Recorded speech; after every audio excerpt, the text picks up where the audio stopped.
Colonel Richard Maurice. If you could please come on stage. And the Mezban for this session is Professor Madhu Prasad. Professor Madhu Prasad is a retired associate professor of philosophy at Zakir Hussain Delhi College, University of Delhi. She is a prominent figure in the field of education. With over 3 decades of engagement, she has focused on the archival history of 18th and 19th century Madrasa, Ghaziuddin College, which is the Delhi College, and India's education policy. As a founding member of the All India Forum for Right to Education since 2009, she advocates for a state-funded, rational, and democratic education. Till the time, I think we can begin the session, handing over the stage to Professor Madhu Prasad. Okay, so Professor Habib is here, so we're beginning the session with the speakers.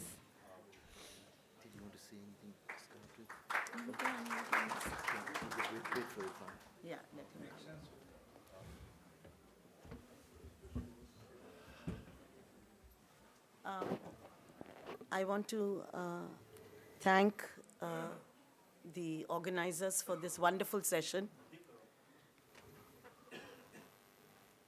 I want to thank the organizers for this session because as a person who spent her career in the Delhi College and who, it's called Zakir Hussain, now Zakir Hussain Delhi College again, but for us it was always Delhi College. And the importance of that institution in the city of Delhi was really something of great significance, which I think we have people here who will tell us about the scientific, mathematical ideas which were being developed. And we have, of course, with us, what was an absolute pleasure, is the great-great-grandson of Master Ramchandra, the famous mathematician of the Delhi College. And it's actually very much a part of the way that the Delhi College lineages are drawn, that people who are part of a structure come back to that structure. And we have a saying in Delhi College that anyone who comes to this college never leaves. So I think we can start. I think just one thing that I would like to say before handing it over to Dhruv and Irfan Sahab, and that is the Delhi College was the institution which proved the little debate that we had in the morning session, that Urdu was the language of Delhi. Not the language of Muslims, not the language of all parts of India, but definitely the lingua franca of Delhi and of the northwestern provinces, this region. So, as an institution which provided higher education in the lingua franca of the region, its achievements can never be isolated. The academic achievements can never be isolated from the fact that education, even modern education, modern European scientific education, was provided in the medium which was the lingua franca of the region. So I'll just hand it over to... Okay. Speak from here, if that's okay. Yeah. Can I be heard? Yeah, I think I can. Adab, namaskar, good afternoon. शुरू में मैं ये कहना चाहता हूँ कि I, like one of the speakers yesterday, regard myself not only as an evolved Shahjahanabadi, but as a weird and oddly ajeeb one. असलियत में प्रॉब्लम ये है कि हम बाहर के रहने वाले बन गए और 50 साल के बाद ना मैं ठीक से हिंदी बोल सकता हूँ, ना Urdu, and nor do I speak English that very well. So आप लोग please bear with me. And जो अगर मैं कुछ confusion I create will be put right by Madhu Sahiba, Irfan Habib Sahab, and Dhruv Raina Sahab. तो आप फिक्र मत कीजिए.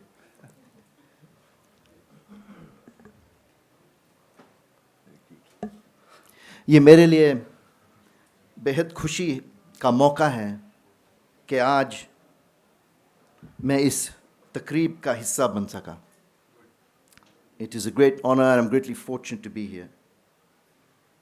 ये मेरे लिए इज़ाज़ की बात है कि मैं आप जैसे अजीम scholars and historians and intellectuals के दरमियान मौजूद हूँ.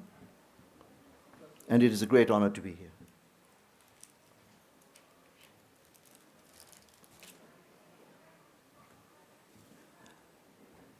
As Master Ramchandra's great-great-grandson, I'm here for two reasons, really. One, for my own passion to understand the man, and the second, to honor my father's desire to keep the story alive of our eminent forebear, on whose shoulders I stand here today. Next slide. I started this journey by republishing a 1902 biography by Master Ramchandra's son-in-law, Edwin Jacob. I have added an introductory chapter which offers context for the benefit of the contemporary reader. And it acknowledges the thoughts and ideas of those who over the last 120-odd years have kept Professor Ramchandra's ideas and legacy alive, and many of them are here present with us. This slide explains the connection to his story. I'm a fifth generation Mathur in the Ramchandra clan, and this photo shows 4 preceding generations of my paternal line. On the top left, of course, is Professor Ramchandra. We'll come back to him. The second photograph is of his son, Pratap Ramchandra. Next slide. Pratap was my great-grandfather. He was born to Ramchandra's second wife, Kadambini Mukherjee, and she was a Calcutta Christian. Next slide. To Pratap's right is his son, Maurice, my grandfather, and far right is my father, Ronald, who, like his father, was a graduate of Government College, Lahore.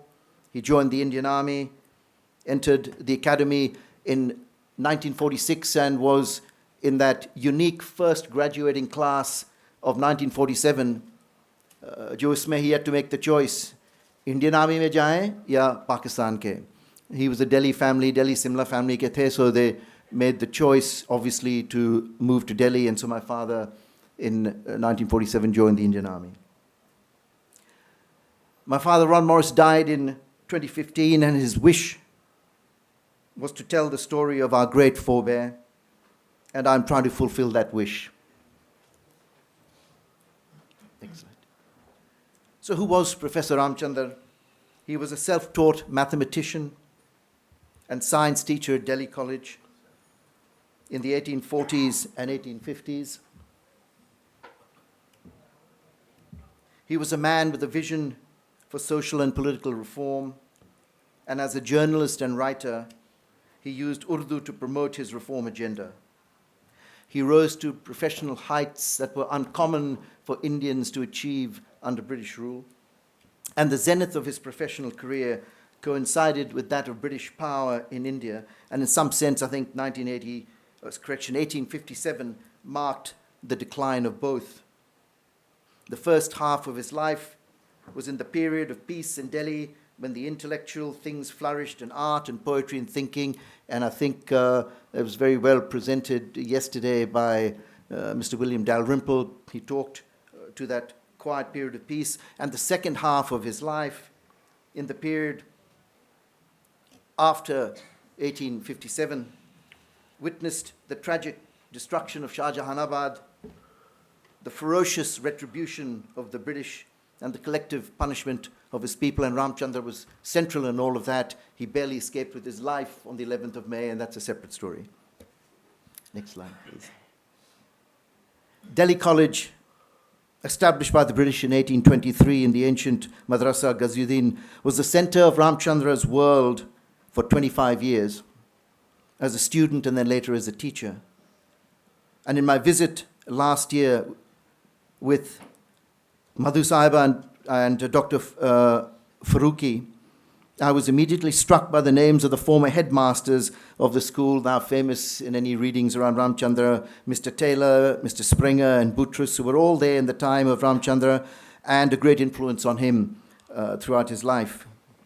And Professor Madhu Prasad will tell us a little bit more about the whole aspect of Delhi College, because without Delhi College, there's really no story of Ramchandra.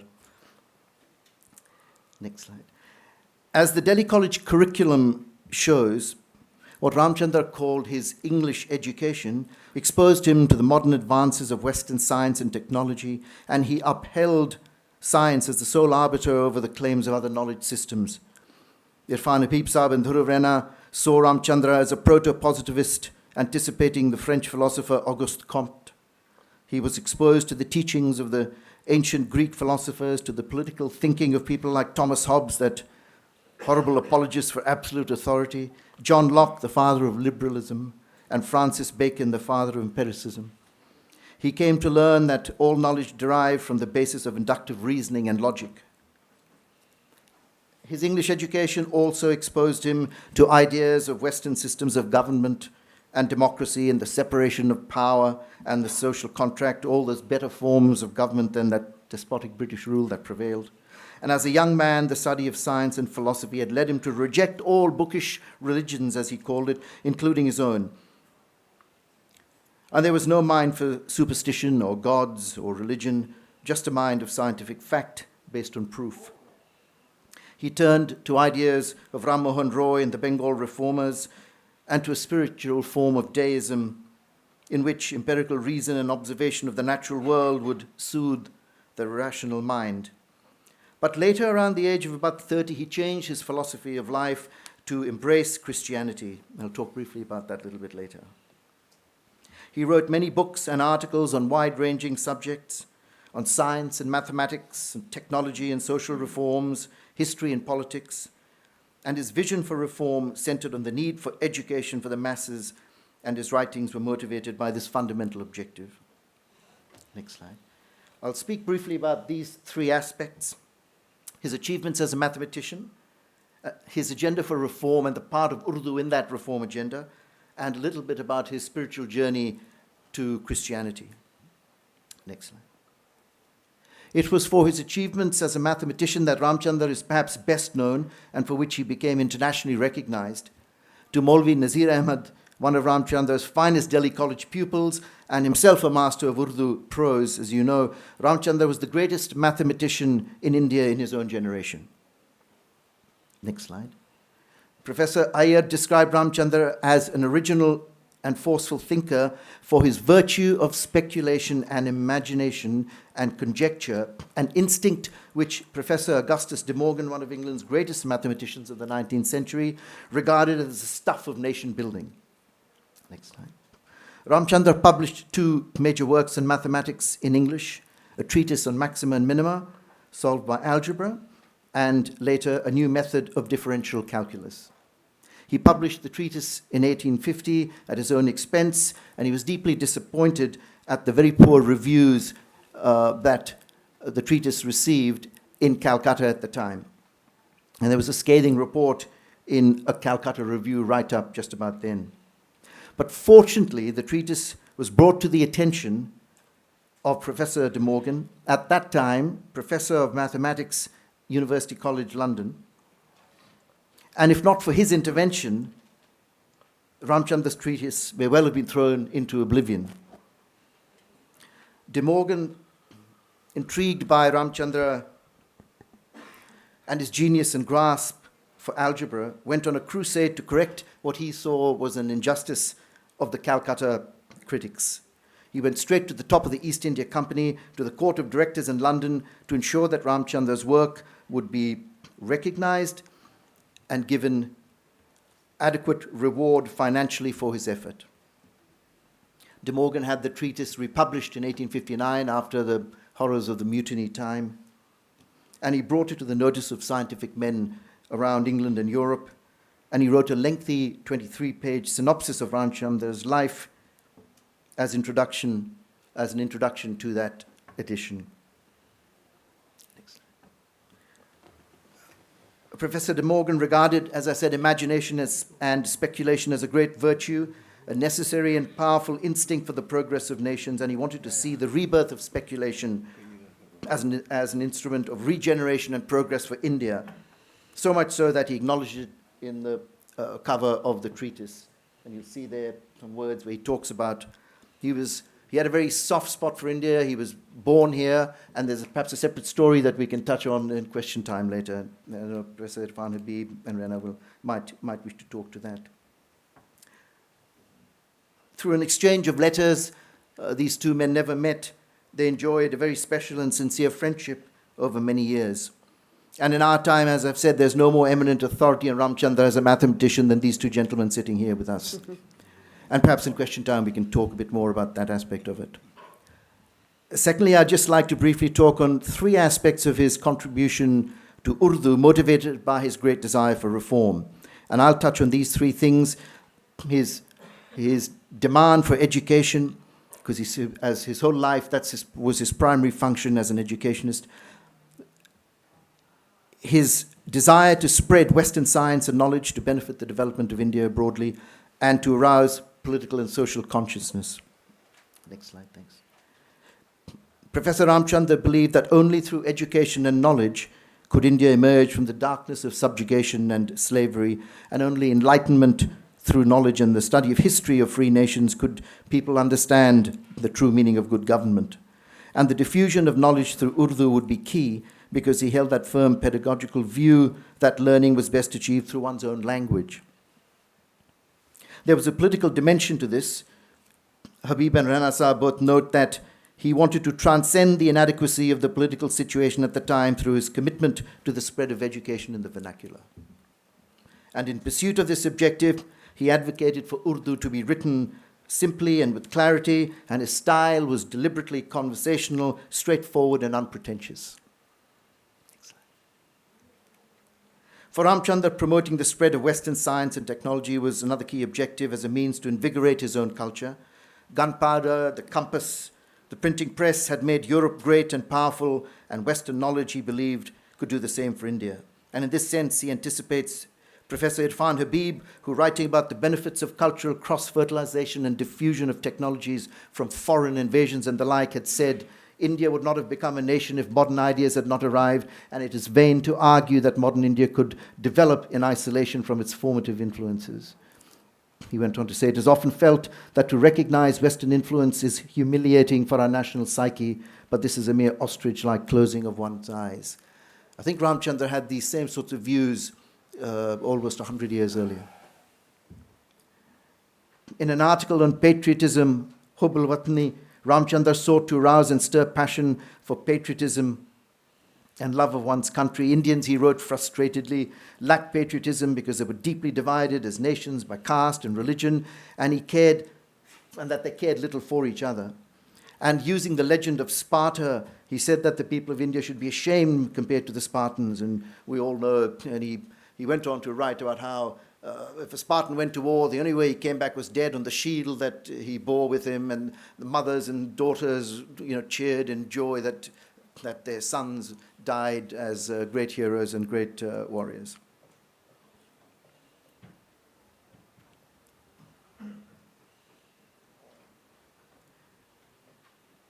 Gidwai Saab highlights Ramchandra's firm belief that cooperation with the British, I might just go to the next slide, sorry.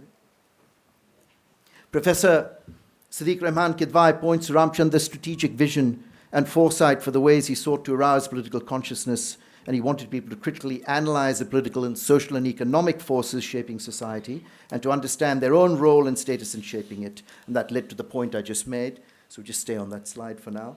Gidwai Sahib highlighted that Ramchandra's firm belief that cooperation with the British government was necessary for India's reform and to advance as a nation.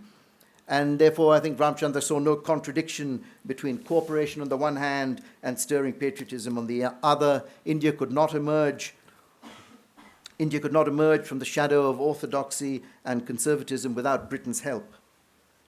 And in seeking to awaken a political consciousness, Ramchandra saw a role for Urdu. Urdu, he said, was the spoken language from Delhi to the Deccan, from Surat to Patna, and from Lahore to Lucknow, and no language was more widespread in that or popular in that region. And he believed it could be the foundation of some sort of national language identity, at least to bind that region that perhaps was defined by the borders of the Bengal presidency of the time. And these sorts of aspirations, Gidwai Sahib said, pointed to his own visionary thinking. For Ramchandra, therefore, the English language was merely a tool of secondary importance, a tool to facilitate India's re-emergence with its own identity. He was more interested in these far-reaching consequences of English language to advance Indian civilization and to give it freshness and maturity, and rather less on the immediate and less important short-term benefits of getting a job in the sort of colonial administration. Next slide, thank you. He wrote more than 20 books with the same objective of education, to spread knowledge about politics and government and social issues and science and technologies and many other subjects. Beyond books and mathematics, he wrote about the history of the East India Company and its system of government and rule. And the most notable part of Asul Government Ki, that book, is the glossary at the end, and where Urdu translation in English terms broadens the scope and understanding of Urdu-speaking people who had to learn lots about law and revenue and a whole bunch of things. Ajaibat-e-Rozgar is a collection of articles of historic interest describing monuments and new inventions of unique and strange animals and trees found all over the world, things that Urdu-speaking people knew very little about at the time.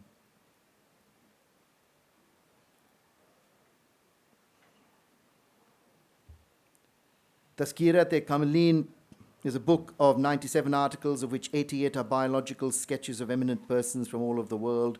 They included sketches on Newton and Galileo and Darwin and Confucius.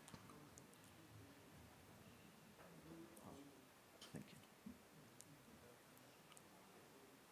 you. Yeah, they included articles on Newton and Galileo and Darwin and Confucius and Archimedes. And the other articles dealt with the rise and decline of knowledge and crafts in Greece and Rome and India. And in his last years, after he'd become a Christian, he wrote books critical of the Prophet and of Islam, and a couple of those are there. Next. Beyond his journals and books, Ramchandra then took advantage of... No, sorry, is there a slide before that, vernacular translation? Yeah, thank you. Just stay there, sorry. Beyond his journal and books, Ramchandra took advantage of the Vernacular Translation Society set up in the 1840s by the principal of Delhi College at the time, Felix Boutros. Its purpose was to produce Urdu textbooks for Delhi College students, and its aim was to make Western knowledge available in Urdu. But the British, of course, had very practical reasons and purposes for vernacular translation. English had become the language of administration, of revenue collection and law and education, higher education particularly. And if we accept the proposition of Bernard Cohen that the conquest of India was also the conquest of knowledge, not just the conquest of territory, then for the British, translation of English into vernacular languages was an important weapon for that imperial project. Revenue had to be assessed and collected, the legal system and the penal code had to be clarified, precedents had to be understood, mapping, surveying, census taking, these were all things. The rights of property and the transfer of property had to be understood. So there were very pragmatic reasons for translation of English into the vernacular languages, and that was the motivation from the British side. But from the time that Ramchandra was appointed mathematics teacher at Delhi College, he became actively involved in this translation society, and he worked with other teachers and students at the college to translate books on various subjects. Maulvi Abdul Haq describes how Ramchandra would carefully translate page by page, and these would be reviewed by the principal Boutros at the time, and he would then make corrections and amendments and clear the final works for publication to be incorporated in the college curriculum.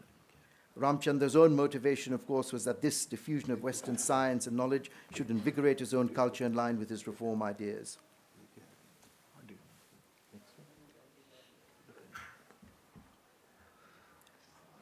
In order to promote his agenda for reform, in the mid-1840s, he edited these two literary journals. He wrote on an extraordinary range of topics about the great philosophers. He wrote about Sir Isaac Newton and the wonders of modern science. In these articles, he wrote about steamboats and windmills, magnets and telescopes and compasses, on the astronomy and curvature of the Earth and Mars and comets and Galileo. And he addressed social issues such as education of women and irrigation and irrational and superstitious beliefs. Next slide. In essence, he wrote as he spoke, and the purpose of his writings was serious. For him, Urdu was the language of knowledge and education, the language of learning and a force of development. And in the glow of the sort of mid-19th century Renaissance, he brought a new accent to Delhi's Urdu language, that practical conversational style for immediate application in everyday important matters, political, social, and cultural. And historians like Professor Gail Minault remind us that his most important legacy was his contribution to development of a simplified journalistic style of Urdu writing. Let me turn to my last point. Ramchandra's most controversial act was his conversion to Christianity. It was not a decision that came easily. Conversion, it has been said, can be deep and personal. A crisis, as it was for him, a process of religious change that takes place in a dynamic force field of many things, people, events, ideologies, institutions. It's a process that occurs over time. It's not a single event, with various political, social, and economic factors all playing a part in this force field. And there was no one cause of conversion, no one process. So for Ramchandra, the spiritual reorientation was long, drawn out, and gradual. The final steps between acceptance of the faith and then public acknowledgement and belief through baptism took about 18 months to 2 years. We can talk about that. It was about the time that he released his mathematical treatise that he had made clear that he had personally turned towards Christianity, and that was about 1850.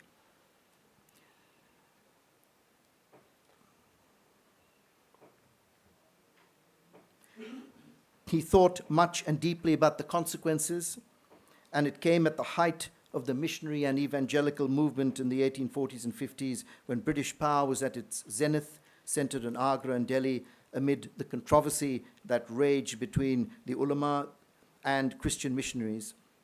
He would have been aware also of the Ali Hassan case. Ali Hassan was a highly respected legal officer who was charged and convicted for bribery, some say for standing up to missionaries in public debates over many years.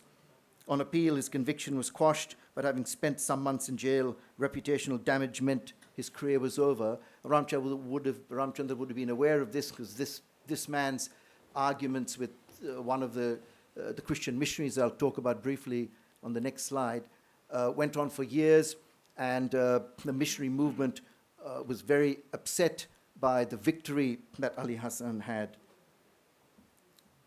The Caste Disabilities Removal Act of 1850 was passed again about the time that Ramchandra was thinking to convert, and the purpose of this law was to preserve the inheritance rights of converts to their ancestral property, making conversion easier for people. But in the end, Kidwai Sahib reminded me that Ramchandra's motivation was sincere and genuine and from the heart. And so I've always kept that in the back of my mind. And some of the people, next slide, who influenced his conversion are shown on this slide. I don't have a photograph of Padre Thompson, who was a well-respected bazaar preacher in Delhi and the villages around Delhi, and he would stop Ramchandra in the streets and ask him to reflect on his faith and his eternal concerns, and often give him some pamphlets in Urdu and Persian to read and reflect upon. The German missionary Karl Pafander arrived in Agra in 1941, optimistic about converting Muslims to Christianity, convinced he was about to witness the conversion of the entire Islamic world in his own lifetime. His strategy was to target the education, the learned ashraf, generally speaking, at the ulama in particular. His visit to Delhi in 1844 was catalyst to tensions in the new era of controversy between Christians and Muslims, and Christianity and Islam. And his ideas and thoughts were to influence Ramchandra's own thinking, and he was at the center of that Ali Hassan case in the sense that the Founder was made to look pretty dumb in the whole debate that went on for a long, long time. William Muir, a prominent civil servant in the northwest provinces who went on to become the lieutenant governor of the province, was a big influence on Ramchandra. A scholar of Islam, he was fluent in Arabic and Urdu and a zealous fanatical evangelist. Ramchandra had a long and close relationship with him for over 30 years, and in the mid-1840s, William Muir had become actively involved in various theological debates around Agra and Delhi, encouraging missionaries through his own extensive writings and challenging assertions. And in 1850, Muir drew Ramchandra into the center of one such controversy, engaging the Qazi of Delhi, Maulana Ulfat Hussain, in an encounter through a series of letters. So this is 1850. He knew he was a Christian at heart, but publicly he wasn't really out there. And his final contribution before his death was as a leader of Delhi's small Christian community, with his final writings as a Christian apologist criticizing Islam and Muhammad the Prophet. And for these things he was seen as controversial and labeled by some historians as a bigot, and the reason why, according to some, his legacy was not lasting. Next slide. Nevertheless, on the matter of Ramchandra's conversion, I go back to Maulvi Nazir Ahmad, who shared Professor Kidwai's view, and he said, "No one for a moment ever thought that Master Ramchand changed his religion for any worldly inducement." He went on to say that, at any rate, religiously speaking, Master Ramchand was an embodiment of virtue, and having regard for his high educational attainments, he was the pride of India. Whatever religion he may have adopted, the fact of having adopted it would of itself be considered a sufficient justification of its truthfulness. May God save him. India cannot produce a man like him in hundreds of years. In the context of today's theme, let me close by saying that Master Ramchandra was a warm friend of the Urdu language and its culture. And in this beautiful language, he saw many virtues. As I said, it was the language of knowledge and education, the language of learning. Urdu, he believed, would lift his beloved Hindustan from the dark depths of ignorance, poverty, and slavery. And on the next slide, I will just end with these words from Dr. Athar Farooqi, which have been included in the preface of my book. Thank you very much for that formal part of it. And Madhu, Thank ma'am. you for a very good presentation, Richard. Excuse me, sir, please अपने सामने बता दीजिए उर्दू में आपने क्या कहा थोड़ा सा उर्दू में आपने क्या इंग्लिश में you don't understand Urdu? No, I don't. Well, very, very little. I don't live here. I live in Australia, and been in Australia for 50 years, more than 50 years. So, maaf kijiye. Sir, you should learn Urdu also. Absolutely. You're very informative. Absolutely. Thank you. Would you like to take over? Yeah. No? I think we can now ask Dhruv, I think, is going to. Oh, Irfan. Okay.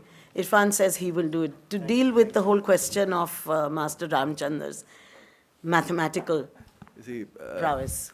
Thank you, Anjuman Taraqi Urdu and Athar Farooqi for organizing this such a wonderful 4 days to go back and look at Shahjahanabad.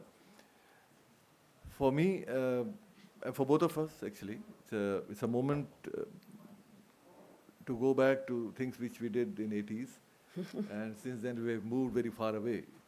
But Ramchandra, for me particularly, remains very, very central to my academic concerns, because we engaged with his work for quite some time on different issues, and Richard has just explained lots of things. Few things we need to correct, but in any case, that's very trivial. That's mine. Main thing is that his presence here for us is very important, because he represents somebody who was so dear to us as people who are engaged in research in history of science.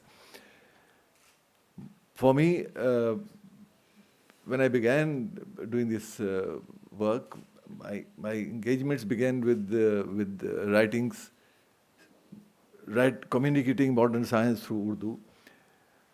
I had no idea who Ramchandra was. I began with Sir Syed Ahmad Khan. But while going through books in their library, in Tinmurti particularly, I came across Kadwai Saab's book. And that book gave us new insights into this thing, and then we got together and started thinking about it. Now, Kadwai Saab had his own interest. उनका दिलचस्पी थी Urdu journalism में, modern journalism की शुरुआत कैसे होती है, रामचंद्र का रोल कहाँ है उसमें, जिसको उन्होंने बड़ी खूबसूरती से उसमें लिखा भी उस पूरी किताब में. जहाँ जहाँ साइंस आई, मैथमेटिक्स आई, फ़िलासफ़ी आई, उसको उन्होंने जिक्र उसका किया, निशानदेही किया, जस्ट पॉइंटेड आउट, बिकॉज वो उनका सब्जेक्ट नहीं था, ना उनकी दिलचस्पी थी. लेकिन हम लोगों ने वहाँ से शुरू किया, जहाँ से उन्होंने उसको हमको इशारतन बताया कि ये सब कुछ मौजूद है. उसकी तलाश में हम लोगों ने बहुत सारी, हैदराबाद की लाइब्रेरी, रज़ा लाइब्रेरी, रामपुर, जहाँ जहाँ भी कुछ मिला वो इकट्ठा किया. लेकिन जो ज़ख़ीरा मिला उससे इतना कुछ पता चला कि हम तो सर सैयद को माने बैठे थे कि सर सैयद से शुरुआत हुई science in Urdu. But actually it was Ramchandra who began this work, and after that I realized it began actually even before Ramchandra in Hyderabad. That's a different subject. Shamsul Umara ke time 1830s, 1820s, but that's a different issue. Lekin Ramchandra in Delhi was actually the person who began. हाँ, बहुत सी चीज़ पहली बार सुनने को मिलती हैं, उनमें ये है. तो हुआ ये कि रामचंद्र जब दिल्ली कॉलेज में तालिब इल्म की तरह जाते हैं, वहाँ उनका ताल्लुक़ उनके अपने टीचर्स के साथ हुआ. अपनी दिलचस्पी साइंस और मैथमेटिक्स में जो उनकी थी एज ए स्टूडेंट, उसको और बढ़ावा मिला. बूत्रो जो प्रिंसिपल बनकर आए, जो एक फ्रेंच थे जिनको अंग्रेज़ी में इतनी ऐसी प्रेजुडिस नहीं थी, और उन्होंने ये मौका दिया कि लोकल ज़बान में भी आप साइंस पढ़ सकते हैं, क्योंकि साइंस का ताल्लुक़ तो उर्दू का ताल्लुक़ साइंस से तो लोग समझते भी नहीं थे. उर्दू ज़बान तो किसी दूसरी दुनिया की ज़बान थी उस ज़माने में. और तो उसको बदलने के लिए फेलिक्स बूत्रो ने, जो एक फ्रेंच थे, उन्होंने उर्दू को प्रमोट किया, ट्रांसलेशन सोसाइटी बनाई, और रामचंद्र और उनके तालिब इल्म मुंशी ज़काउल्लाह दोनों ने मिलकर करीब 125 किताबें तर्जुमा की, जिसमें ट्रिग्नोमेट्री, मेंसुरेशन, मैथमेटिक्स, अलजेब्रा और साइंस कुछ लिखी, कुछ तर्जुमा की. तो ये एक बड़ा ज़ख़ीरा पैदा हुआ, और यही किताबें अलीगढ़ साइंटिफिक सोसाइटी में सर सैयद अहमद ख़ान ने इस्तेमाल की, यही किताबें जो दिल्ली कॉलेज में ट्रांसलेट हुई. तो ये एक मेजर कंट्रीब्यूशन है मास्टर रामचंद्र का और उनके तालिब इल्मों का, कि उन्होंने साइंस को, उर्दू को साइंस की ज़बान बनाया. और जब एक अखबार निकालने शुरू किए, जैसे मुहिब हिंद और खैरख्वाह हिंद और फवादुल नाज़रीन, इसका सब एडिट करते थे रामचंद्र. उनमें एक अखबार फवादुल नाज़रीन, वो सिर्फ साइंस पर था. और ये एक बड़ी ताज्जुब की बात है आज अगर हम सोचें कि 1840s में उन्होंने साइंस को कैसे आसान लफ्ज़ों में, आम ज़बान में लोगों तक पहुँचाएं, ये काम किया. 10-12 साल तक वो अखबार चला. अच्छी खासी उसकी लोग पढ़ने वाले भी थे, पूरे शहर में, दिल्ली में लोग पढ़ा करते थे. और उसमें ज़बान को कितना सिंपल हो सकता है, क्योंकि वो जानते थे कि एक बड़ी मुश्किल चीज़ लोगों तक पहुंचा रहे हैं, उन लोगों तक जो साइंस, मॉडर्न साइंस को जानते नहीं हैं. तो न्यूटन के लॉ क्या है, पुली का फंक्शन क्या होता है, रेल सड़क अहनी जिसको उन्होंने कहा, वो क्या है, रेल तो लोग जानते नहीं थे हिंदुस्तान में, उसका डायग्राम बनाया, स्केचेस बनाए. तो ये सब बड़े सिंपल ज़बान में आसान तरीके से लोगों तक पहुंचाने की कोशिश की. तो ये एक बड़ा मेजर कंट्रीब्यूशन मास्टर रामचंद्र का दिल्ली के लिए उस वक्त है. और बाद में उनके और स्टूडेंट्स ज़ाहिर शामिल हुए. 2 किताबें जिनका जिक्र अभी रिचर्ड मॉरिस ने भी किया. تذکرات کاملین اور عجائبات روزگار. یہ 2 کتابیں مجھے ملی تھی رامپور کی رضا لائبریری میں جو میرے پاس ہیں, اور ان میں ایک میں تو تذکرات کاملین میں تو ایک اسکیچز ہیں, life sketches of scientists, of writers, of poets, اور وہ صرف یورپ کے نہیں, اس میں ایشیا کے بہت سارے لوگ شامل ہیں, اور ان سب کا ذکر ہے, چھوٹے چھوٹے 1 پیج, اور ان کے فوٹوگرافس اسکیچز بھی ہیں سب لوگوں کے. نیوٹن کا اسکیچ ہے, اس میں کچھ کنٹروورسیز بھی ہیں, جیسے لاپلاس اور لائبنیز کے بیچ جو کنٹروورسی تھی کچھ ایشوز کو لے کر, اس کا تبصرہ اس پر بھی ذکر ہے. تو اس طرح کی چیزیں انہوں نے پہنچانے کی کوشش کی, اور یہ آگاہ کرانے کی کوشش کیا لوگوں کو کہ آپ اپنی زبان میں انگریزی کے بغیر بھی آپ ماڈرن سائنس کو آپ سمجھ سکتے ہیں اور ماڈرن سائنس تک پہنچ سکتے ہیں. ظاہر ہے کہ اس لیول پہ نہیں پہنچ سکتے, ایک ریسرچر تو نہیں بنائے گی وہ زبان یا وہ جو کچھ وہ پہنچا رہے تھے ان لوگوں تک, لیکن ایک آگاہی ہو سکتی ہے جو ہوئی بھی, جس سے آپ کو تعلق ہوا اس ماڈرن سائنس سے. اس میں کچھ بڑی انٹرسٹنگ چیزیں یہ ہیں کہ جیسے ٹرانسلیشن سوسائٹی جو تھی اس میں کچھ پرنسپلز بنائے کہ یہ ترجمے جب ہوں گے تو وہ کیسے ہونے چاہیے. بڑا مشکل کام ہے ایک انگریزی زبان کا ترجمہ, اس میں سب چیزیں وہ آپ کو ایکسپریشنس نہیں مل سکتے, اس کے ایکویلنٹ نہیں ملیں گے, تو اس کا کچھ پرنسپلس لے ڈاؤن کیے. ان میں ایک یہ تھا کہ اگر آپ کو کوئی لفظ نہیں ملتا ہے, ایکویلنٹ نہیں ملتا ہے اردو میں, تو انگریزی کا استعمال کریں, اور استعمال کرنے کے بعد نیچے مارجنس پر ایکسپلین کر دیں کہ اس کا معنی کیا ہے اگر ایکویلنٹ ایگزیکٹ نہیں مل رہا ہے. نمبر 1 یہ. دوسرا, اگر کوئی کمپاؤنڈ ورڈ ہے یا سینٹینس ہے, مرکب الفاظ جس کو انہوں نے کہا, تو اس کو آپ ایکسپلین کر کے استعمال کر لیجئے, اور اس میں زیادہ کچھ چھیڑخانی کرنے کی اس میں ضرورت نہیں ہے لوگوں تک پہنچانے کے لیے. تیسری چیز, اگر کوئی ورڈ سمجھ میں نہ آئے تو کسی پنڈت یا مولوی کے پاس نہ جائیں. یہ 1840s کی بات ہے, کیونکہ وہ آپ کو غلط راستے پہ لے جائے گا. آپ اسی انگریزی کے ورڈ کو ہی استعمال کر لیں, اگر نہیں ہوتا تو کسی پنڈت مولوی پر جانے کی ضرورت نہیں ہے. تو یہ ماسٹر رام چندر نے اس وقت اس زمانے میں یہ سب باتیں لوگوں کو بتانے کی کوشش کی, اور یہ احساس بھی دلایا کہ آپ سائنس کے لیے پنڈت مولوی پر آپ نہ جائیں نا, ان سے کچھ اور لیجئے, سائنس ان سے لینے نہ جائیے. تو یہ میں اس لیے کہہ رہا ہوں کہ آج بھی ضرورت ہے اس چیز کی. یہ 19 سینچری کا سوال نہیں ہے, آج بھی اتنا ہی ریلیونٹ ہے, کیونکہ آج بھی لوگ سائنس کے لیے پنڈت اور مولوی پہ جاتے ہیں. تو کم سے کم ماسٹر رام چندر اتنے سال پہلے کہہ گئے, تو اس کا احساس کم سے کم ہم کو ہونا چاہیے کہ سائنس کے لیے سائنس والوں پر جائیں, اور مذہب والوں کے لیے پاس مذہب کے لیے جائیں. دونوں کو مکس کرنے کی ضرورت نہیں ہے. دوسری چیز جو ایک اہم چیز ہے, میں اس کے بعد ختم کروں گا کیونکہ زیادہ وقت نہیں ہے.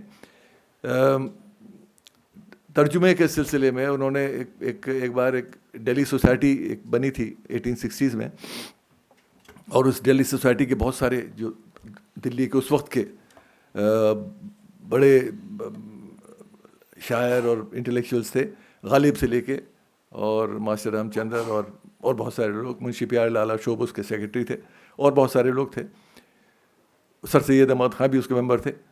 اس کی میٹنگز ہوا کرتی تھی شام کو, اور ان میٹنگز میں کچھ انٹلیکچوئل ایشوز ریز کیے جاتے تھے, ٹاپک ڈیسائیڈ ہوتا تھا, اور اس میں سائنس پر بھی بات ہوتی تھی اور بہت ساری چیزوں پہ ہوتی تھی.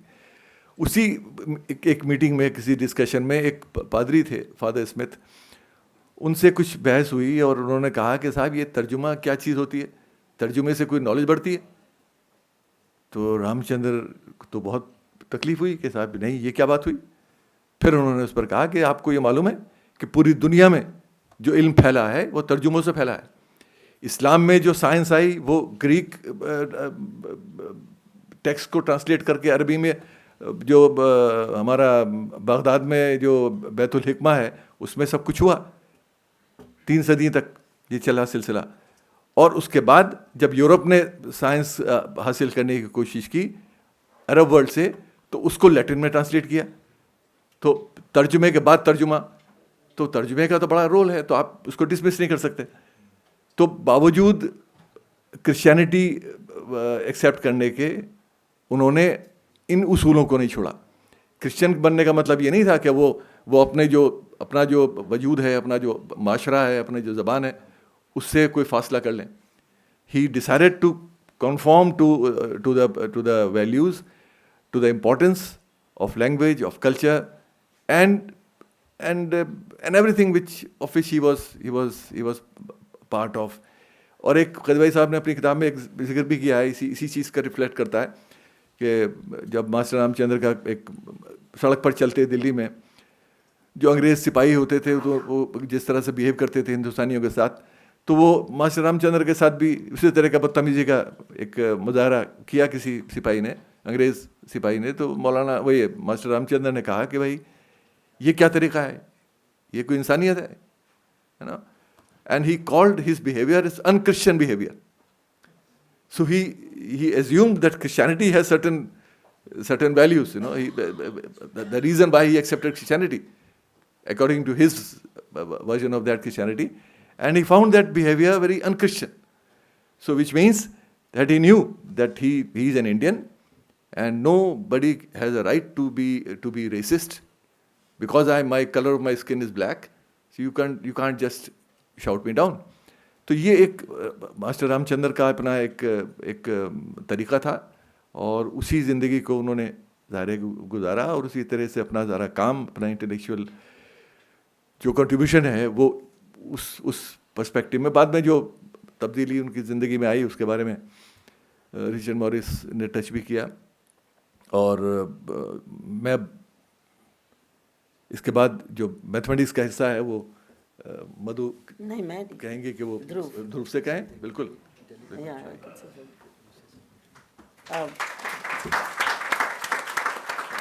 Dhruv, I think you can take up any issues that you'd like to on mathematics before we get back to Delhi College and place Master Ramchandra in the environment in which he grew.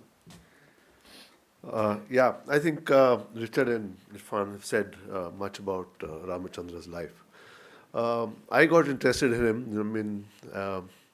One day Irfan walked up to my table and he showed me some of the photocopies he had of articles from the Fawaid al-Nazarin and the Tazkirat, and suddenly the name De Morgan cropped up, and I said, what is this man doing with De Morgan? And De Morgan, I am a science geek who does history and philosophy of science. So what is this guy doing with De Morgan? And suddenly that became, for me, an introduction into a world which in a way hasn't left me. We wrote those papers in the late 1980s and the 1990s.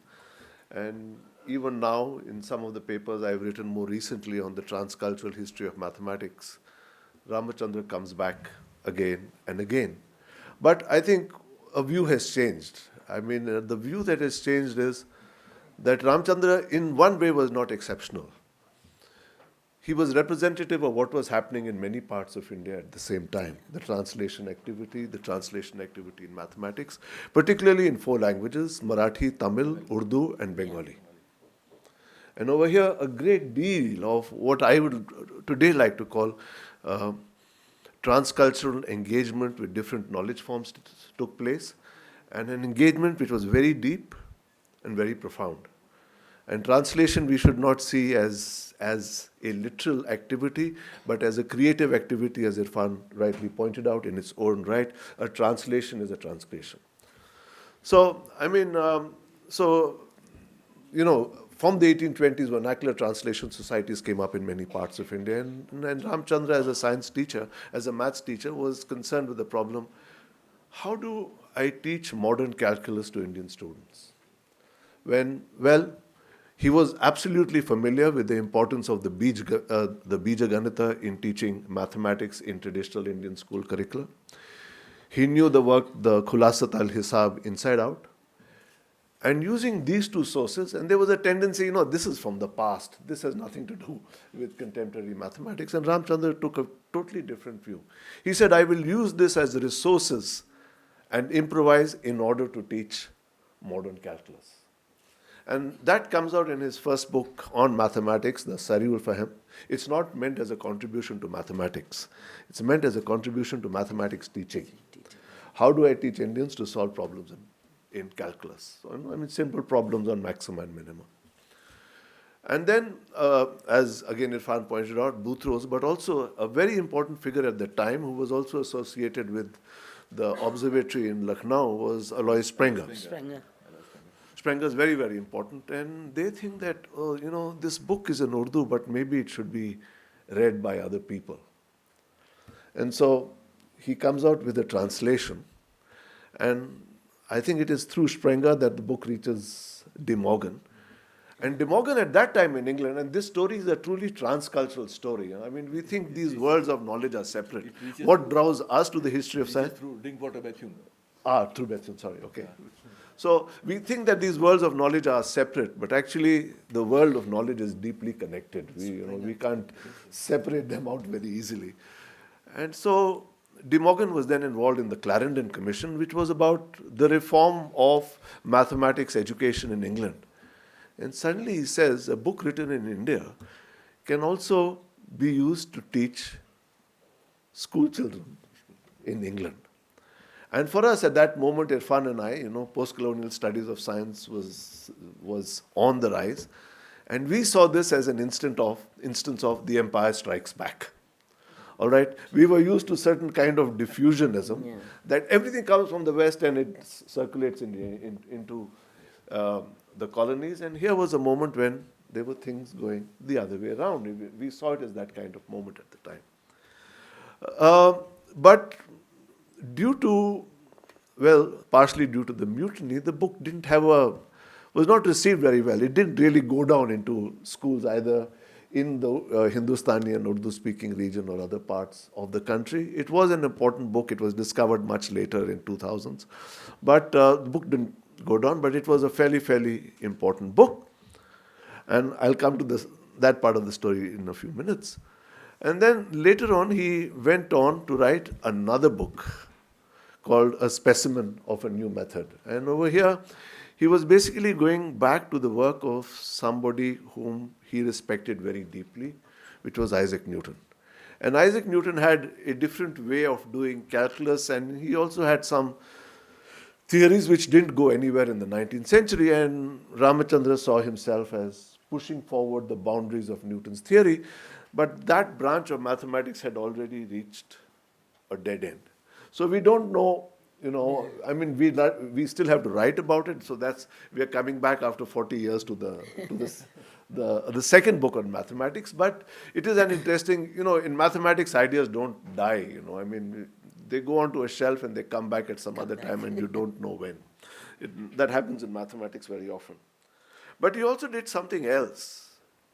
After the mutiny, I think he took refuge in Patiala, right? And over there, like his hero Newton, who at the end of his life, Newton wrote a book on the Trinity. And Ramchandra too spent those years writing a book on the Trinity. It was like he was following this man and in his preoccupations in a certain kind of way. All right. Just one more, and I'll stop there. I'm not going into any of the details of the mathematics, and it's not there. I mean, but it's really interesting. I mean, so we think by 1860 the Ramchandra story was over, but no, it was not over. Ramchandra had a contemporary in Benares called Bapudeva Shastri, a very, very important figure and a mathematician at what was then called the Benares Sanskrit College. And one of the students of Bapudeva Shastri was another Pandit of both the history of mathematics and a mathematics teacher called Sudhakar Dwivedi. And Sudhakar Dwivedi writes a book in Sanskrit on how to pursue mathematics with a very fascinating introduction, in which he pays his homage to Ramchandra. And he says, I am taking off where Ramchandra left off, and I'm trying to develop a new way of doing integral calculus. And well, I mean, so maybe we have learned from the Pandits of Europe, and maybe now the Pandits of Europe will learn a little from Ramchandra and me.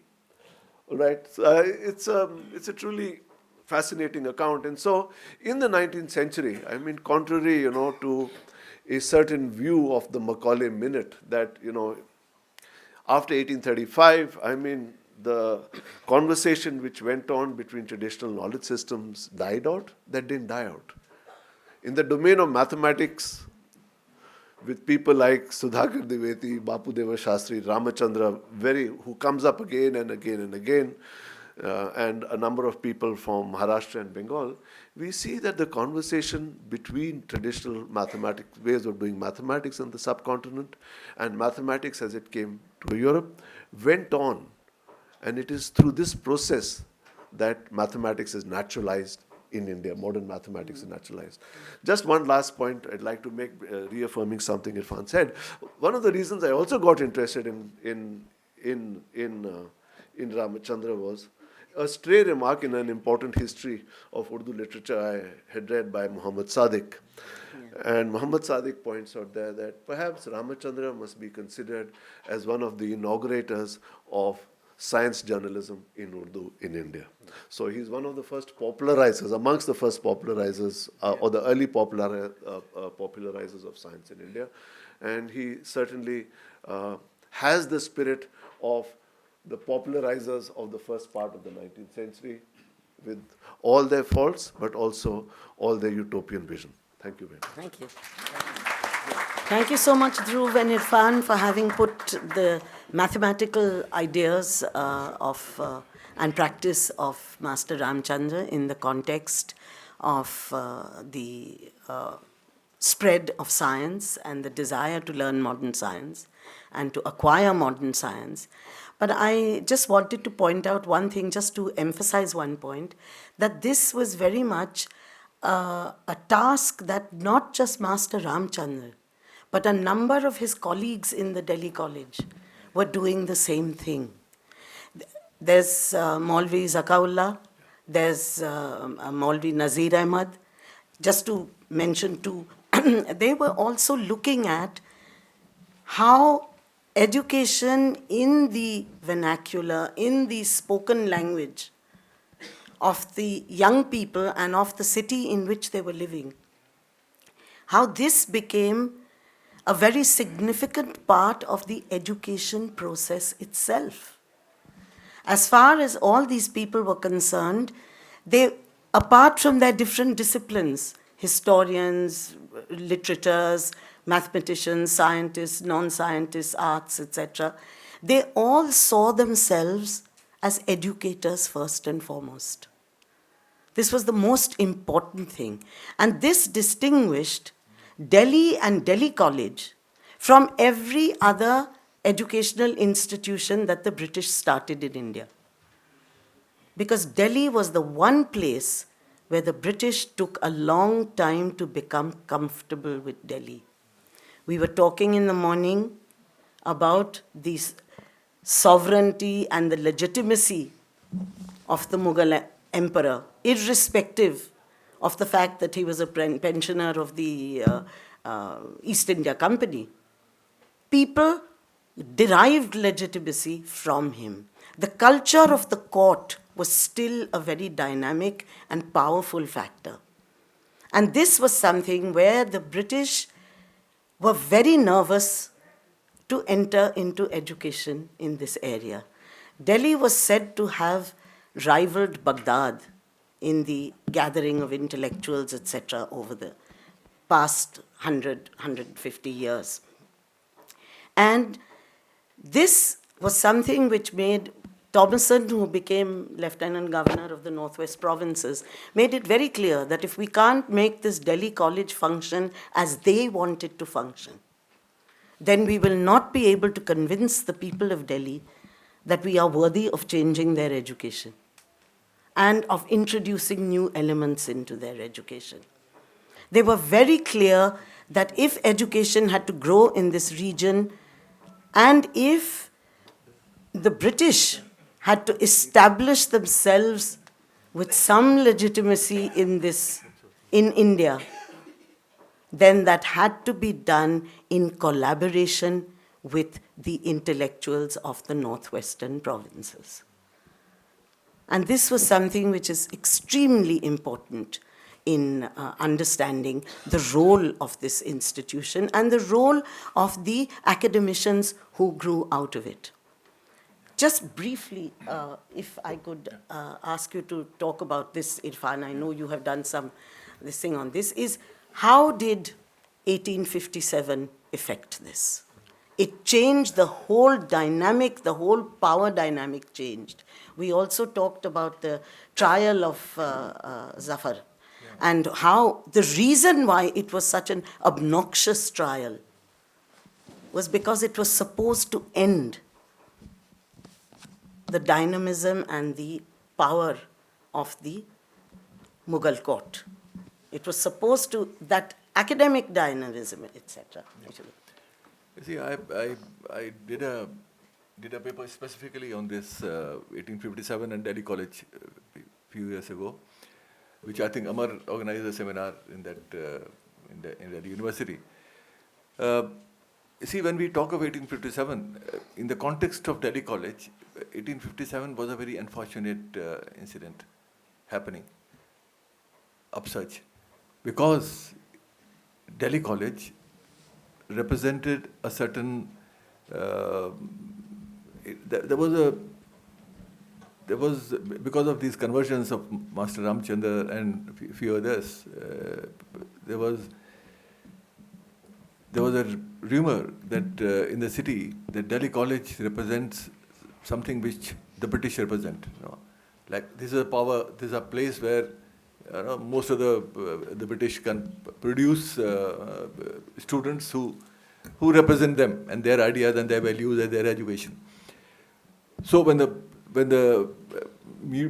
soldiers, sepoys came from Meerut, and Delhi College used to be at Kashmiri Gate at that time, the first target, one of the first targets, was Delhi College. And the eyewitness accounts say that the library of the college was destroyed completely. The angan, the courtyard of the college was littered with books, torn and destroyed. Most of these books were taken away by people here and there. When we started our work, we thought we are working on Delhi College, so we should find the material in Delhi, in the library, the archives, or wherever. But unfortunately, except for one book of Edwin Jacob, which was produced much later, we just couldn't find much in Delhi.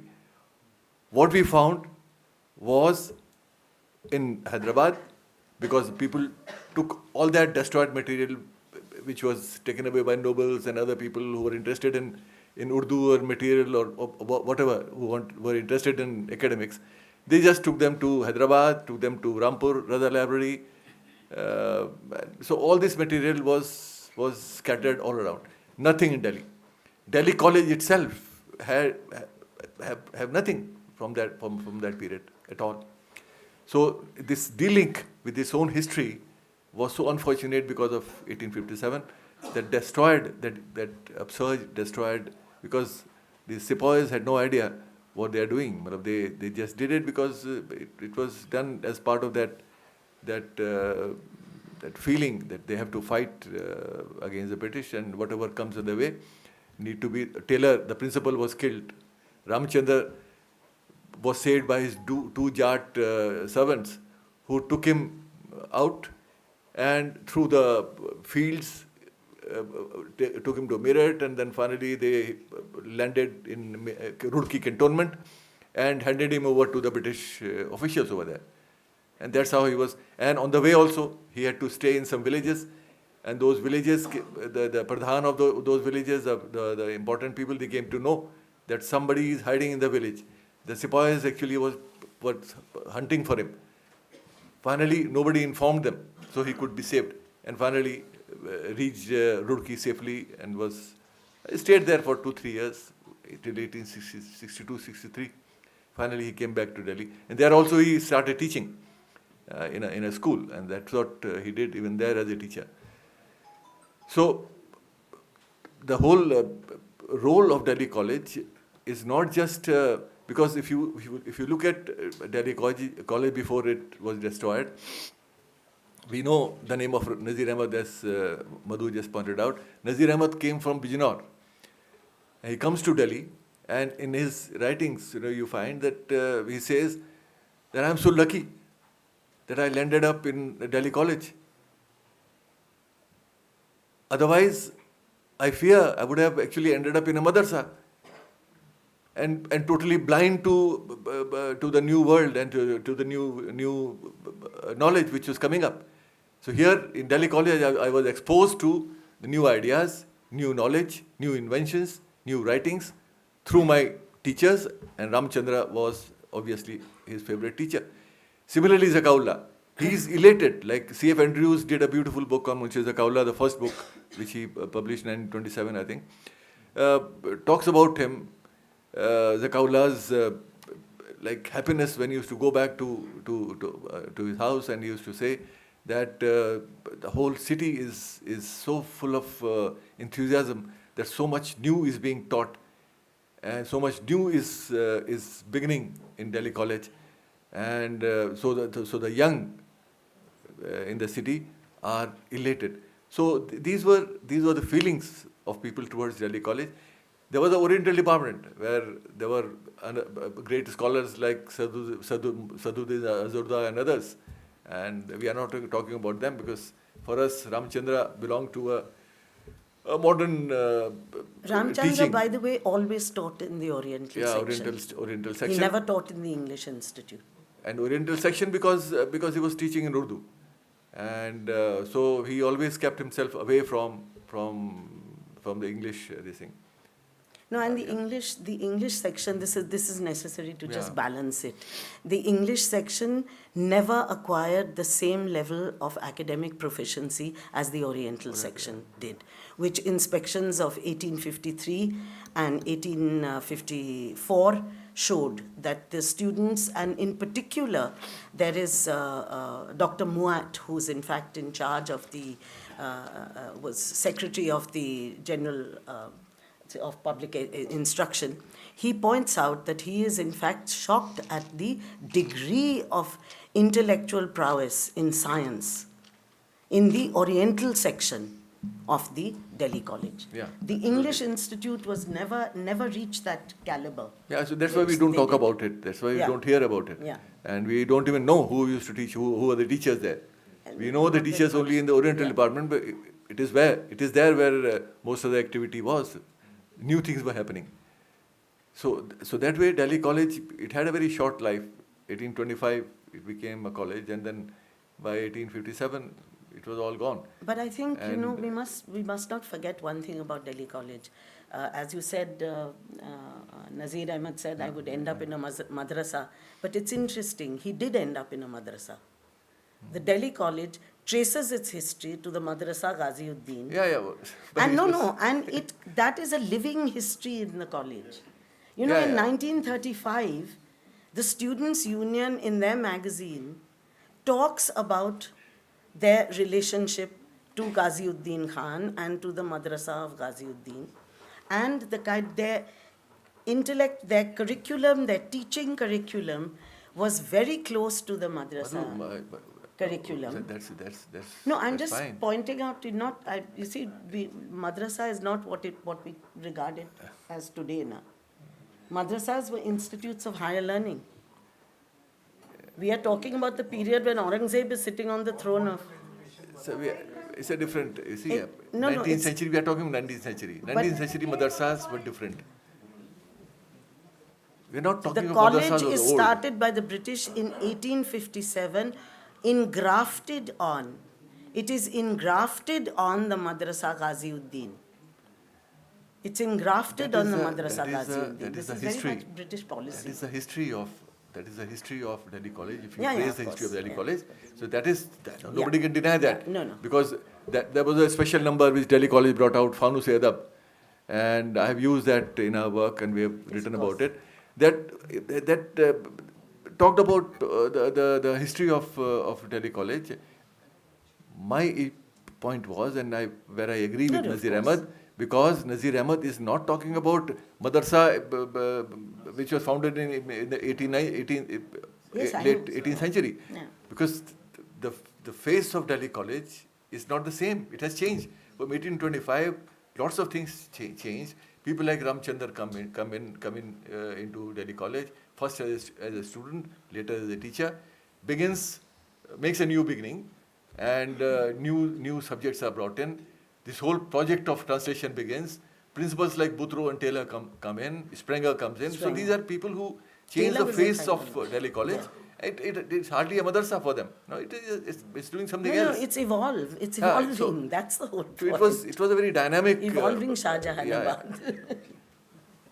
Yeah, no, I think I'd just like to add one point. I mean, because if you look at other institutions which were like what were called the Oriental colleges established in the 19th century, this is a nice point that Madhav Deshpande makes in the context of the Sanskrit world. He says that in these Oriental colleges, there is a process where the persona of the Pandit or the traditional Islamic scholar is transformed into that of a professor. That transition from one persona into another is a very, very important one based on a new organization of knowledge. No, and it's also based, I think, and this is something we should look at, it's been referred to also, that it's also based on the use of Urdu. Urdu is not a traditional aristocratic language. Yeah. Urdu is a language which has created in this process of exchange and interaction and encounter between the colonial power and the existing structures of knowledge. And that's the difference, for example, between Fort William College and a place like Delhi College. Fort William College could never give you this because it was based on Maulvis and Pandits, and therefore was part of, the whole this thing, which Delhi College didn't have that. They didn't have that problem because they're dealing with a language which is not aristocratic. It's a language of the people. The Sufis played a very important role in this. In ideas, it's a powerful language, but it's ideas which are being expressed in a language of the people. Concepts are being expressed in the language of a people. And I think this made a lot of difference. I think 1857 did one thing very bad for Delhi College, and I think also for the education of India after that. That is that after that, although Delhi College was started again, the medium of instruction was English. The British imposed this English medium of instruction, which actually finished the whole exchange that was taking place between two different varied traditions. And also in the, one minor point in the translation. The translation was not only from English to Urdu. There were translations from Arabic and Persian into Urdu. And that was, and as you yourself pointed out, Greek science came through the Arabs to us, even to the West. So, anyway, sorry, I not being a moderator at all, but just one little thing I want to ask Richard before we go open it to the audience, and that is, in 1857, Ramchandra was forced to write to H.P. Burns, who was the military commander of the area after the revolt was suppressed in Delhi. And he talks about the way he is ill-treated, and all Indians are ill-treated by the officers, by the military people in charge in Delhi. And he talks about the fact that he, as a Christian, is insulted and in fact further ill-treated for saying, I'm a Christian. And he's told that you're as black as jet and what Christian are you and so on. And Ramchandra says, even the rebels who belonged to false religions were not like this. Among them, Hindus and Muslims were as brothers. What do you think would have been the impact? Why do you think Ramchandra would have written that? in a complaint. Yeah. I think, and De Morgan touches on this later in a letter to the Bishop of Aya, where he said he wanted to incorporate this little event, which is beautifully portrayed in William Dalrymple's book, the whole story of this particular letter to Byrne, and how Ramchandra himself would have been absolutely distraught, humiliated, and betrayed. He felt he was betrayed by the faith that he had just converted to. And De Morgan wanted to, but deliberately kept it out of his republication of the treatise, which came in 1859.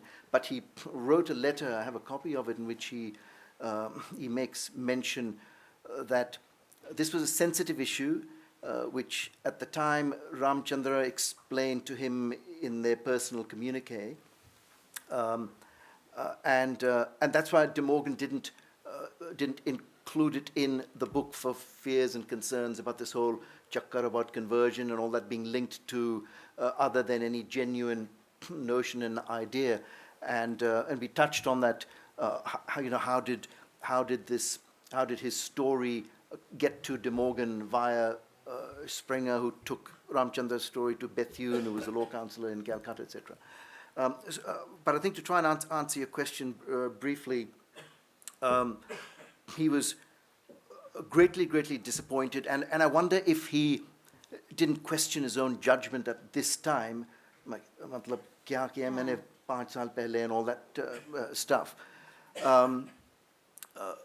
I can only point, and I'm sure others here might be able to add to this. I know only from the stories that I hear down the line through my sort of forefathers that this was a matter of great concern to him. But of course, Ramchandra and the status of him as a mathematician and as a professor mattered nothing to the British officer sitting on the edge of the fort. This is the same British officer who's been tasked to escort Bahadur Shah Zafar short, in a year's time, who's holding him prisoner. So what if we can treat the sovereign of the great empire like dirt, then what do these guys matter? But the other thing that a British officer would have held people like Ramchandra and other people who converted with little regard is on the grounds of that sort of military sort of view that you almost respect your enemy for being your enemy, but people like Ramchandra who had converted, you have less respect and regard for people like them, if you can see where I'm pointing to.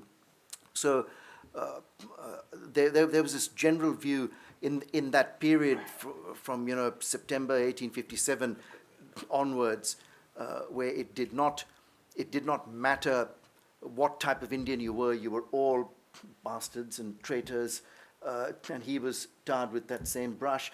But not all Englishmen are evil and bad.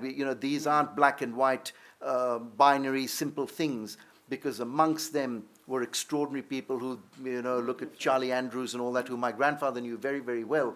These are people who were highly regarded by Indians of all types. Gandhiji and all that also, formed great friendships. But I'll close by saying he was deeply disappointed, but he had the courage to stand up and write to Byrne and say things like, why should I, and then he used to be kicked in the streets. And this wasn't just a one-off thing. This was a routine thing. But this is, that scumbag Hodson, a captain in the, I come from a military background, and I understand how the chain of command works. A captain in most armies has little authority to do anything. However, in military operations, at the tactical level, we decentralize command and we decentralize initiative for people on the ground to to make judgments and do things. That's the whole reason of martial law. It allows you to decentralize it, so a lieutenant or a captain or a sergeant in the army can order the assassination and the murder of anybody instantly because my law allows me to do it. So these sorts of things were prevailing in Ramchandra's time, and so this young guy who could kick Bahadur Shah's Zafar and call him a sewer, well, who's Ramchandra? And he pretends to be one of us. So یہ racism کی بات بھی ہے اس میں. I think we I'm can not sure if thank that's answered. Yeah, no, I think it has.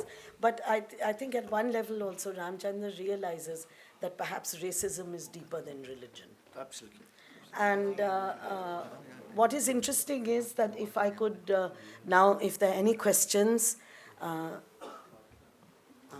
Amar, please give Amar. Okay, Amar first, the mic, and then you.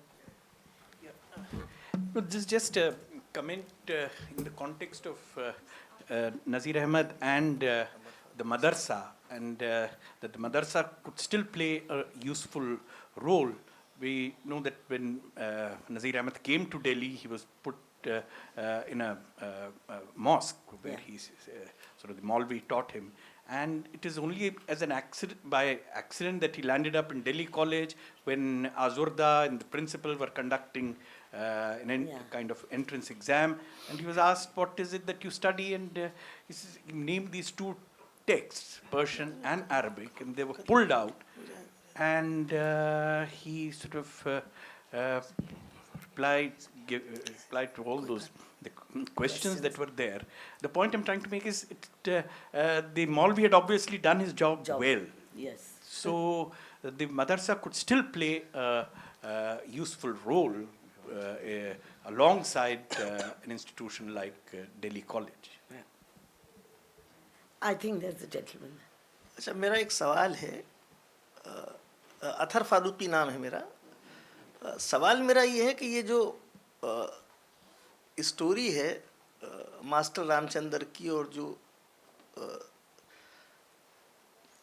Science وغیرہ کو پڑھانے کی, یہ یہیں کیوں ختم ہو جاتی ہے؟ اگر ہم اس کو تھوڑا سا آگے لے جائیں کہ یہ جو ایک سلسلہ تھا سائنس اور میتھمیٹکس وغیرہ پڑھانے کا, یہ کیسے ختم ہوا؟ تو یہاں شاید ہمارے استاد شافی قدوائی صاحب ہیں, وہ اس میں بہتر جواب دیں گے. تو کیا یہ نہیں لگتا ہے کہ جب ایم اے او کالج نے انسٹرکشن میڈیم انگلش کو بنایا تو جو اردو پڑھانے کا سلسلہ تھا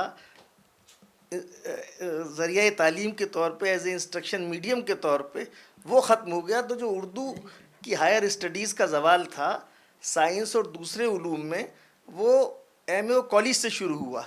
تو اس اسٹوری یدی ایک اسٹوری ہم شروع کرتے ہیں دلی کالج سے, وہ وہیں ختم کر دیتے ہیں. دوسری اسٹوری ہم شروع کرتے ہیں ایم اے او کالج کے قصیدے سے, وہ وہاں سے شروع ہو جاتی ہے. بیچ میں جو یہ گیپ ہے یہ کیوں نہیں بھرا جاتا ہے؟ اگر کوئی مجھے اس سوال کا جواب دے تو مجھے خوشی ہوگی.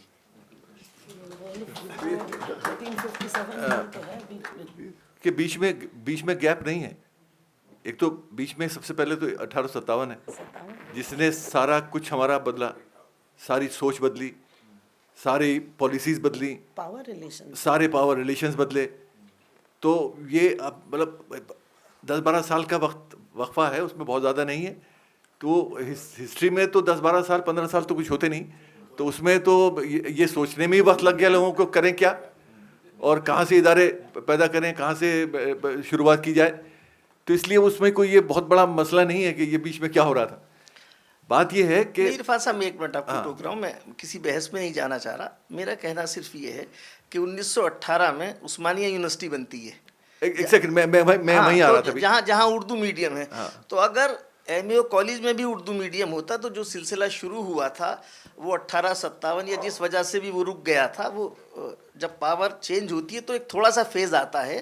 تو اگر اس سے ہم انٹیلیجنٹلی نمٹتے تو وہ نہیں ہوتا. اس کی دوسری مثال یہ, میں اس وقت اس بحث میں نہیں جانا چاہتا تھا, کہ علی گڑھ کے مقابلے پہ جو دوسرا ایجوکیشنل موومنٹ تھا وہ مہاراشٹرا میں تھا انجمن اسلام کا. وہاں انہوں نے اس کو نہیں تبدیل کیا. تو آج بھی جب آپ بات کرتے ہیں تو آپ یہ کہتے ہیں کہ اردو کی تعلیم سب سے زیادہ کہاں ہے؟ مہاراشٹر میں ہے. تو وہ انہوں نے انگریزی بھی پڑھائی لیکن انسٹرکشن میڈیم کو تبدیل نہیں کیا. تو میں صرف یہ کہہ رہا ہوں کہ ہمیں اس پہ بات کرنی چاہیے کہ یہ جو ہم دانستہ, ظاہر ہے ہمیں ڈر لگتا ہے علی گڑھ اور ایم اے کالج اور علی گڑھ مسلم یونیورسٹی اور سر سید کو کرٹیسائز کرتے ہیں بڑا کانپنے لگتے ہیں ہم. تو اس پہ ہمیں بات کرنی چاہیے کہ اگر وہ تسلسل قائم رہتا تو آج شاید اردو کے حالات بہتر ہوتے. ایسا ہے کہ اب آپ کو اطہر صاحب یہ تو معلوم ہوگا سر سید کے بارے میں آپ نے بات کی, ہم نے کچھ تھوڑا بہت, میں نے شروعات سر سید پر بہت کچھ لکھ کے کیا بھی تھا. بات یہ ہے کہ سر سید نے خود کیا کیا. سر سید نے اپنی جو انگریزی انگلینڈ کے سفر کے بعد جب لوٹ کے آتے ہیں اور یہاں یہ پورا سلسلہ شروع ہوتا ہے, علی گڑھ سائنٹیفک سوسائٹی کی ذمہ داری وہ دے کے جاتے ہیں راجہ جگیشن داس کو, جو ان کے بڑے دوست تھے. علی گڑھ سائنٹیفک سوسائٹی کا, بھائی آپ باہر چلے گئے بات تو پوری ہو جائے. یار ایک منٹ یار, میں 2 منٹ کی تکلیف ہے بس, اس کے بعد چلے جائے گی. تو بات یہ ہے کہ اس میں اس پیریڈ میں جو کچھ سر سید نے انگلینڈ میں دیکھا یا سیکھا اور آکسبرج ماڈل بنانے کی کوشش کی, اور ہماری علی گڑھ یونیورسٹی تو بہت بعد میں بنی ہے, لیکن اینگلو اورینٹل محمدن کالج کا ماڈل بھی آکسبرج ماڈل پر تھا. اس میں انگریزی پر کو ترجیح دی گئی. جس مادری زبان سے انہوں نے علی گڑھ سائنٹیفک سوسائٹی شروع کی تھی, جس میں دلی کالج کی کتابیں منشی ذکاء اللہ کو بڑی مایوسی ہوئی تھی. اصل میں انہوں نے کہا کہ بھائی یہ تو ہم تو اردو سے شروع ہوئے تھے, یہ انگریزی میں کہاں پہنچ گئے. تو یہ شروعات تو سر سید نے خود کی, کیونکہ ان کو لگتا تھا کہ انگریزی کے بغیر ہماری زندگی, ہماری کامیابی ہمیں نہیں ملنے والی آگے. اردو کا اپنا ایک رول ہے, اس کو آپ پیچھے رکھیے, انگریزی سیکھیے پہلے. تو یہ شروعات تو ہم اپنے یونیورسٹی سے کر رہے ہیں, یونیورسٹی بننے سے پہلے ہی ہو رہی ہے. تو اس لیے اس میں اچھا عثمانیہ کی جو بات آپ کر رہے ہو, میں نے جب یہ اس پر ہم کام کر رہے تھے رام چندر پر, میں حیدرآباد گیا. وہاں کی جو آصفیہ لائبریری ہے اس کا ایک اندر کا پتہ نہیں اب اس کا کیا حال ہے, ایک اندر ایک پوری گیلری ہے, اس کے اندر کچھ الماریاں ہیں بڑی تعداد میں, ان میں سب میں تالے لگے ہوئے ہیں. تو میں نے پوچھا کہ بھائی یہ کیا ہے, یہ تالے تو برسوں سے کھلے نہیں. صاحب یہ اردو کی کتابیں ہیں. میں نے کہا بھائی اردو کی کتابیں, میں نے کیا, پتہ چلا کہ یہ وہ کتابیں ہیں جو نصاب میں شامل تھیں 1947 تک, آزادی تک. آزادی کے بعد میڈیم ہوا تیلگو اور انگریزی, اردو گئی الگ. تو وہ کتابیں ابھی تک وہاں رکھی ہوئی ہیں. اب ان کا ردی میں بیچ دی ہوں گی کیونکہ بہت سی چیزیں انہوں نے بیچ دی, لیکن وہ جب میں نے دیکھا تھا لاسٹ وہ تالے میں بند تھی, ابھی بھی بند ہوں گی. تو اردو کے ساتھ ظاہر ہے کہ جب تک نظام کا حکومت تھی تو وہ اردو میڈیم میں پڑھایا جاتا تھا, سائنس ترجمے ہوتے تھے ماڈرن سائنس کے اردو میں, فارسی کے ترجمے ہوتے تھے اردو میں سائنس کے. تو یہ سلسلہ تو ایکچولی ہماری جو تاریخ ہے اس کا حصہ ہے. ہماری تاریخ جس طرح سے چلی ہے وہ لینگویج اسی طرح سے لینگویجز کے ساتھ ہوا ہے.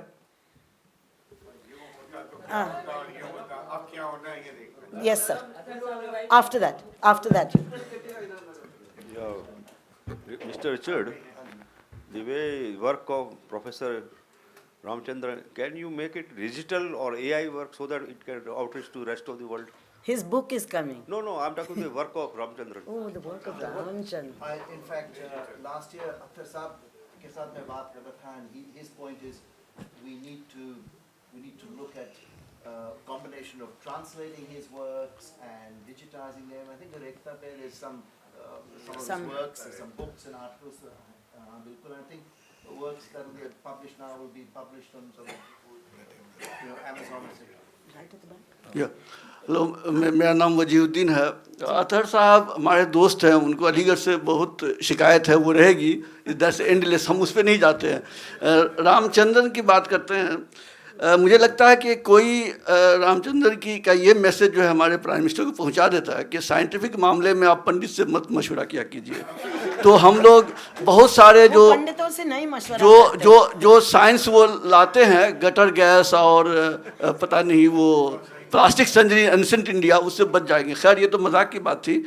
میرا یہ پوائنٹ اور یہ کوشچن بھی رہے گا بعد میں ابھی ریچارڈ صاحب سے کہ the powers have always problem with the centers of learning.